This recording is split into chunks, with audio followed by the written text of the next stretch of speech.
तो इसके विषय में नानक साहिब जी कहते हैं कि ना जाने काल की कर डारे और किस विध ढल जा पासावे और जिन्हां ते सिर ते मौत खुड़क दी उन्हां नूं केड़ा हासावे। नानक साहिब जी सिख धर्म के प्रवर्तक, परमात्मा प्राप्ति के उपरांत वो ऐसे रहा करते थे मायूस से, क्योंकि वो उस स्थान को देख चुके थे जहां पर हम पहले रहा करते थे। एक परम सुख में स्थल है और हम उसको छोड़कर इस गंदे लोक में फंस गए थे। अब जिसने वो स्थान देख लिया उसका मन यहां नहीं लगेगा, उसको तो ऐसा लगेगा जैसे तू गलत जगह फंस रहा है। कब वो समय आए मेरे मृत्यु हो, परमात्मा मुझे ले चले उस लोक में, तो इसलिए वो हमेशा मायूस रहते थे। यहाँ का कोई भी सुख उनको सुख दिखाई नहीं देता था। तो उस समय तो एक दो भक्त जाते थे, उनसे कहा करते थे कि महाराज जी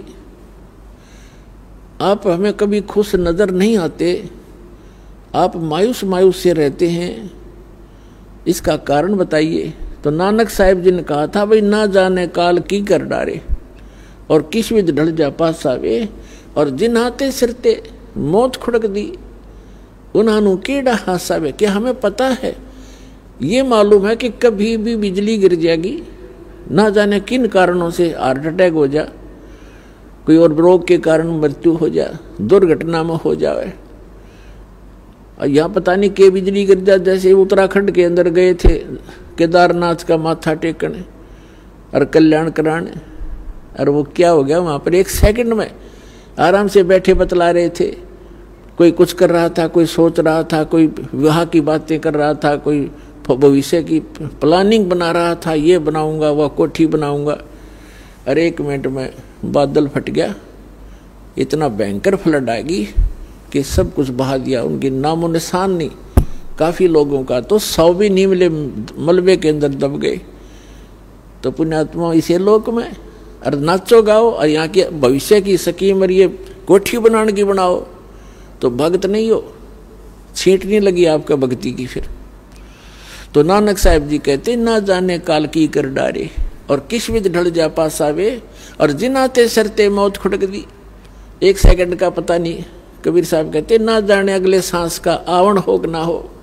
तो उनको कैसा हासा, वो क्या किस चीज पर हंसे।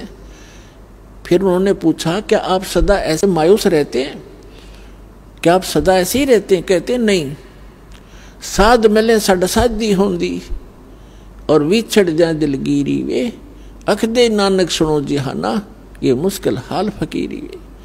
कि जिसमें मेरे भक्त मेरे शिष्य जब वापस आते हैं सत्संग श्रवण करने के लिए और ये यूं के यूं आ जाते हैं, तो मुझे खुशी होती है। क्योंकि पहले स्टार्ट में बहुत ही कम श्रद्धालु उनकी शरण में आए थे, क्योंकि वो ज्ञान पहले वो हिंदू धर्म में जन्मे थे नानक साहिब जी, और फिर उसके बाद ये हमारा मार्ग तो एकदम विपरीत है। उस समय लोग शिक्षित थे नहीं, तो उनके मार्ग को स्वीकार करने वाले उस समय बहुत कम थे। जिस भी कारण 150-200 जितने भी भक्त आते थे सत्संग सुनने के लिए, तो गिनती के होते थे, और 2-4 नहीं आते किसी दिन।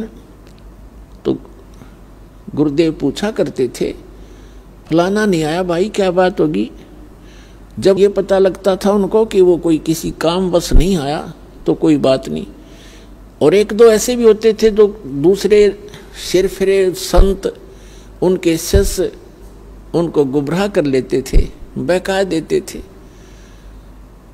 तो वो नानक साहिब जी कहते हैं कि जब ये सभी भक्त मेरे वापस आते हैं, क्योंकि संसार के अंदर भक्ति करना बड़ा दुर्भर हो गया है। कारण क्या है कि सत्य ज्ञान देने वाला एक और भ्रमित करने वाले करोड़ों की संख्या में। तो वो कहा करते थे कि साध मिलने साढ़ा साधी होंदी और विछड़ जाए दिलगीरी वे। जब ये यहाँ से जाते हैं तब मुझे मायूसी हो जाती है कि कहीं कोई मेरी फसल में कीड़ा ना लग जा। इन भोली आत्माओं को मुश्किल से सिरे चढ़ाया है ये ज्ञान मार्ग दे करके, और ये सिर फिरे पता नहीं कितने नकली पंथ फिरे हैं, और इन भोली आत्माओं को गुमराह ना कर दें। जब ये यूं के यूं आ जाते हैं तब उस दिन मेरी खुशी का कोई ठिकाना नहीं रहता कि इनका कल्याण हो जाएगा।